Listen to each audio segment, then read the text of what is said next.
Hey everyone, my name's Triple C, and welcome back to the Sunday Devos. It's a little late, and also this might not be going out on Sunday, but it's being recorded on a Sunday, so the concept's still the same. I'm a little late. I meant to do this last week, but I got busy and stuff, so I could have done it. I just didn't. So we're doing it now. Anyways, the reason we're doing it now is because it's on love and it's on just like general, yeah, just love. And I was gonna do it last week because there's a lot of Valentine's Day, but we're doing it now. Little so after post Valentine's Day, little uh biblical pick me up type deal, you know. Because I know some of you out there are single, not on Valentine's Day and stuff, and even if you're on your relationship, maybe you didn't get be with the person you love or whatever on Valentine's Day or any time near. And that's okay. That happens. Also, I just want to point out this is going to be probably a little shorter than most of the Devos, a little more unstructured, because I've just got like a general idea of what I want to say and do, but let's get into it. The thing with Valentine's Day is it like kind of not objectifies, but like it overemphasizes the novelty of love, which is like buying things, like spend all this stuff. Look, this is how much I love you. I got all you this. Like the novelty of just like the perfect love that the world portrays in like movies, TV shows, and stuff, where it's like all perfect. And I hate to tell you that ain't real life, Jack. But like that's what Valentine's Day does. Like they not just Valentine's Day, but it's super emphasized on Valentine's Day because it's like, here, buy all this stuff for the person you love, and that's how you know they love you. Or, hey, I know you're single. It's okay. It sucks, but you'll be fine. Don't worry about it. I just want to draw comparisons between that novelty idea of love, and the we got novelty of love, and the intimacy of love. Intimacy of love is not what you think. It's real love that is not really portrayed in all, for the most part, in the culture that we live in, where it's super surface level love. That's like just like love you when I want to, like we're at a good mood, go do some fun stuff. Yeah, like at the end of the day, if I'm not feeling it, I'll love you when I want to type deal. Which that's love you when it's good. I love you when it's easy and when it's not hard. Because when it gets hard, oh no, I don't want commitment. I don't want to do that. Like sorry, but I'm just gonna go do my own thing, and we can just be good whenever life's good. But what God calls us to do is, as Christians, if you're a Christian, but also just a good example of what real love should be is selfless love every day, no matter what the circumstance is, because God loves you, and He did something, and He didn't buy a chocolate. Um, but He sent His Son to die on the cross.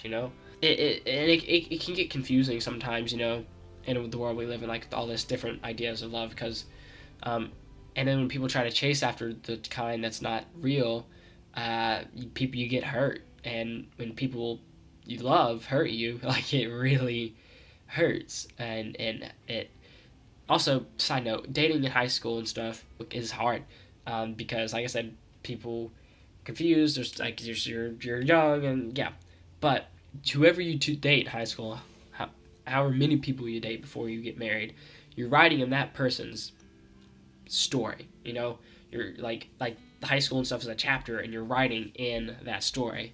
So no, if so, just take that for what it is, but be sure you're leaving a good chapter and not one filled of hurt and sadness. That's my little sidebar.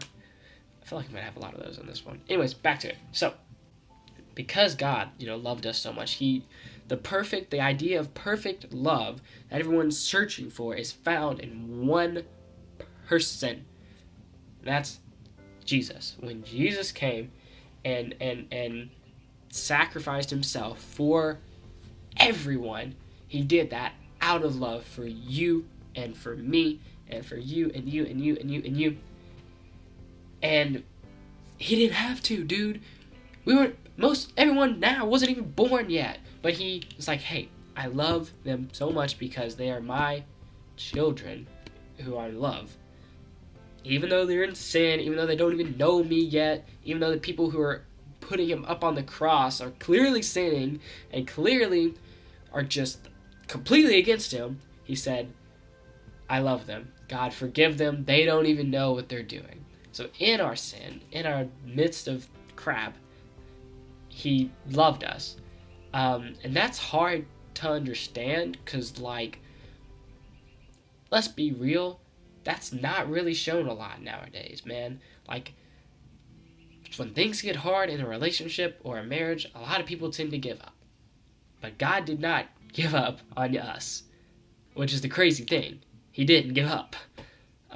He never has given up on you. He never will give up on you because he loves you. And because of that, until we can really grasp that, how wide and how deep and how awesome, how immeasurable God's love is, we can't love others well, really. Not the way you're supposed to. Because, like, I'm going to draw some parallels real fast. So, like, God's love, on one hand, is patient and kind. And a lot of times the self-love of this world is want something now, when it like instant gratification, not patient, and is self-seeking, so not kind. God doesn't get easily angered with you. Love the sometimes in relationships and stuff, people do get easily angered, and that's just because of human nature, because we are still in this world and there's still sin and stuff and temptation. And God does not keep a record of your wrongs, no matter what you've done. If you've like done the worst thing you could do, like, God, no one could ever love me, forgive me, God can, and God does love you and can forgive you if you just come to him. And then there's this world, dude. People keep grudges, man, dude. People in high school can keep some grudges for like no reason whatsoever. Not just in high school, I'm talking about in general. Like, dude, it's okay that it doesn't matter that Sally accidentally ate, maybe not even accidentally, that ate half your piece of pizza at lunch. That's no reason to get mad and go deflate all of her tires, dude. Like, bro, people need to learn some forgiveness, man. Just forgive people. Like, you've done stuff you're not proud of too, Like, I've done stuff I'm not proud of, so I try to forgive people, like, not be selfish with myself and my desires and things that I want. Back on track. Because there's this weird parallel, not weird, it's just that, like, there's God's love, plan for love, and even in the garden, in the very beginning, when God created Adam and Eve in the garden, before they sinned, before they chose to do something that was the opposite of what God had planned for them, it was perfect. Like, Adam and Eve walked with God in perfect unison and talked with God, like walked with him. Like, that's crazy. But like, and it was perfect then. And after they sinned, God cast them out of the garden, and there wasn't that relationship there anymore. There wasn't as close as that relationship, because God is so good, he can't, be in the presence of sin. And that's kind of why there's, I know for people chasing love, chasing things of this world, chasing achievements, stuff, jobs, careers, none of that will ever satisfy that deep, innate thing in you that's like missing. You're like, there's something not right. Trust me, this all ties back to love. Just give me a minute. There's something missing, and it's just you don't know what, it's nothing's gonna ever be found in that, man. That's the unsatisfactoriness of this world that we live in, because this world is not permanent, it's all temporary. And that void that people try to fill, they can go to great lengths sometimes to try and fill it. And that's why you see, like, a lot of people sometimes in prison, or like a lot of divorces happen, because like it's not, they're looking for something in another person or another thing that can't be found in this world. That void can only be filled by the person who made you in perfect love. And once we realize, I know I'm all over the place, just hang with me. Once we realize how great God's perfect love is for us,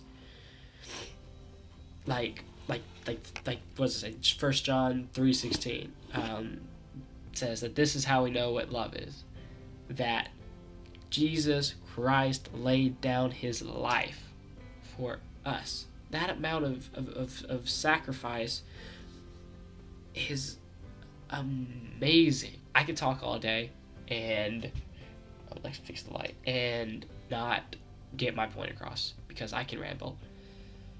But listen, my point is that if you are looking for something to satisfy you, and you think it might be found in a relationship or love of this world, money, jobs, careers, video games, whatever, in the end, it may last for a little while, it may be good and stuff, but in the end, you will never truly be satisfied or truly be filled with life unless you are connected to the source of life, which is God.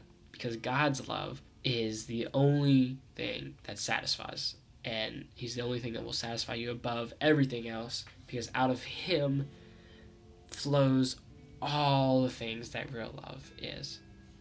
Out of him, when you come to know Jesus and you come to know God and that real relationship, it's not about a religion, it's not about going to church on Sundays, it's not about reading your Bible a certain amount of times a week, it's not about praying, it's about that real relationship between you and the God who created the stars and the oceans and everyone on the planet and all the planets and the moon and the solar system, and holds the earth in perfect balance. That's what it's about. That's where real love is found. And if, you may be like, that's not true, I can find love in this world, I would encourage you to try. And then, I wouldn't encourage you to try, because you will try and ultimately fail. I don't know, I'm young, I'm 17, but I already know this, because I've sought things out and things of this world, and it's just, ultimately, God, picture this. I'm going to leave you with this picture, okay? Okay, so there's a tree by a river. The roots are deep, they're getting all the water, and that's the only way, is, it's growing, it's getting big and stuff. The only way it is going to be growing is if it's deeply rooted and is getting all of the water and nutrients and stuff that it needs from the river. It doesn't need nutrients from the dogs and plants and everything else around it. It just needs nutrients from the water and the soil that's soaked with the water. It's all connected. And that's kind of how a relationship with Jesus goes. Because if you're rooted in him, out of him comes, and out of God comes all this life and everything that is good, and love that is patient and gentle and not selfish, and puts others above themselves. So like I said earlier, you can't give life, you can't give real love if you're not connected to the source of real love and life. So yeah, that's a short little Devo. I know it's kind of all over the place, but I hope you got the point that if you're not a Christian, or if you are a Christian, either one, I encourage you to think about what I said, and I hope you learned something, because it's not me talking, it's God. But yeah, so I hope you guys did enjoy and learn something new, because that's the goal. Love you all. I'll talk to you in the next one. Peace. God bless.